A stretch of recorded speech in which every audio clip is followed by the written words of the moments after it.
सुप्रभात विद्यार्थी मित्रांनो. आज आपण कथालेखन हे लेखन कौशल्य अभ्यासणार आहोत. कथा लेखनाची उजळणी करणार आहोत. प्रश्न बघा. खाली दिलेल्या मुद्द्यांनुसार कथा तयार करा. योग्य शीर्षक व तात्पर्य लिहा. मुद्दे: राम नावाचा सर्वसामान्य मुलगा. अभ्यासात अनियमितता. अभ्यासात अनियमितता म्हणजे काय, तर तो दररोज अभ्यास करत नव्हता किंवा कधीतरीच अभ्यास करायचा. आजारी पडला. 6 माई परीक्षेत नापास. इतर मुलांचे चिडवणे. रामला आपली चूक समजणे. जिद्दीने अभ्यास. वार्षिक परीक्षेत पहिला. तुम्हाला काय करायचे आहे, तर कथा लिहायची आहे. दिलेल्या मुद्द्यांनुसार कथा लिहायची आहे. मुद्दे वाचताना कथा काय आहे, कशी आहे, हे तुमच्या लक्षात आले असेलच. पण त्याआधी कथालेखन करताना कोणकोणत्या गोष्टी लक्षात घ्यायला हव्यात, हे आपण पाहूया. कथा भूतकाळात असावी. कमीत कमी 3 परिच्छेद असावेत. सुरुवात आकर्षक असावी, तर शेवट परिणामकारक असावा. यासाठी कथेच्या सुरुवातीला आपण कवितेच्या ओळी लिहितो. विरामचिन्हे, वाक्प्रचार, म्हणी यांचा योग्य वापर असावा. त्याचबरोबर कमीत कमी 2 संवाद असावेत, कारण त्यामुळे कथेला जिवंतपणा येतो. वाक्यरचना साधी, सरळ, सोपी असावी. बऱ्याच वेळा आपण मोठमोठी वाक्य लिहिण्याचा प्रयत्न करतो. त्यातून असंख्य चुका होतात. या चुका होऊ नयेत म्हणून लहान लहान वाक्य लिहिण्याचा प्रयत्न करा. आपण कथा लिहायला सुरुवात करूया. सुरुवातीला शीर्षक लिहा. आपल्या कथेचे शीर्षक आहे जिद्दी राम. शीर्षक लिहून झाल्यावर 2 ओळी सोडा व कथेची सुरुवात आकर्षक होण्यासाठी कवितेच्या ओळी लिहा.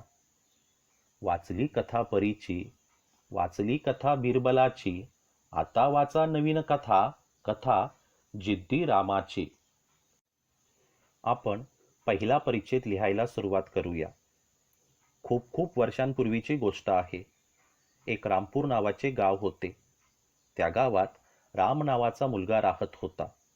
राम तसा अभ्यासात हुशार नव्हता, पण तो खूपच जिद्दी होता. इतर सर्वसामान्य मुलांप्रमाणे तोही परीक्षा जवळ आल्यावरच अभ्यास करायचा. त्याचे आई बाबा त्याला दररोज खेळून आल्यावर अभ्यास करायला सांगायचे.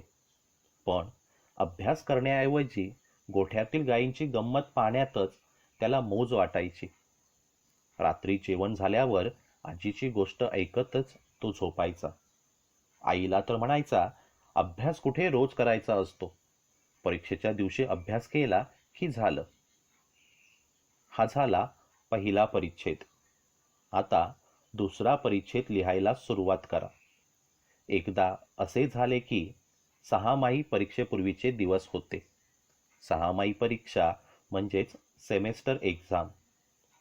सर्व मुले अभ्यासाला लागली. रामने अभ्यासाचे वेळापत्रक तयार केले, पण तो आजारी पडला. थंडी तापाने बेजार झाला. बेजार होणे हा वाक्प्रचार आहे. याचा अर्थ आहे त्रस्त होणे, त्रासणे. जेवणही जात नव्हते.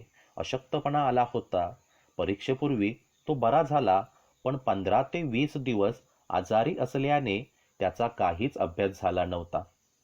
याचा परिणाम म्हणजे परीक्षेत तो नापास झाला. जेव्हा त्याला तो नापास झाल्याचे समजले, तेव्हा त्याच्या पायाखालची जमीनच सरकली. पायाखालची जमीन सरकणे म्हणजेच पायाखालची वाळू सरकणे. हा वाक्प्रचार. या वाक्प्रचाराचा अर्थ आहे घाबरणे. इतर मुलेही त्याला चिडवू लागली. त्याचे बाबा म्हणाले, दररोज अभ्यास केला असता तर असे झाले नसते. रामला आपली चूक समजली. आपण आपल्याच हाताने आपल्याच पायावर धोंडा मारल्याचे त्याच्या लक्षात आले. आपल्याच पायावर धोंडा मारणे हा सुद्धा वाक्प्रचार आहे आणि याचा अर्थ आहे की आपणहून संकट ओढावून घेणे. त्यानंतर मात्र त्याने जिद्दीने अभ्यास करायला सुरुवात केली. आता मात्र तो दररोज अभ्यास करू लागला. वार्षिक परीक्षेपर्यंत 10 वेळा त्याची अभ्यासाची उजळणी पूर्ण झाली होती. परीक्षाही उत्तम रीतीने पार पडली. आपला दुसरा परिच्छेदही पूर्ण झाला. आता तिसरा परिच्छेद लिहायला सुरुवात करूया. शेवटी असे झाले की वार्षिक परीक्षेचा निकाल जाहीर झाला आणि सर्वांनाच आश्चर्याचा धक्का बसला. राम परीक्षेत पहिला आला होता. जिद्दीने केलेल्या अभ्यासाचे त्याला योग्य फळ मिळाले होते. त्याचा आनंद गगनात मावत नव्हता. आनंद गगनात न मावणे म्हणजे खूप आनंद होणे. सर्वांनी त्याचे कौतुक केले. वर्गशिक्षक सर्व मुलांना म्हणाले, रामचा आदर्श डोळ्यांसमोर ठेवून तुम्हीही जिद्दीने अभ्यास करा. त्यानंतर मात्र सर्व मुले अभ्यास करू लागली. दररोज अभ्यास करू लागली. आपली कथा पूर्ण झाली. आता तात्पर्य लिहूया. आपल्या कथेचे तात्पर्य आहे, यशस्वी होण्यासाठी जिद्द चिकाटी असणे आवश्यक आहे.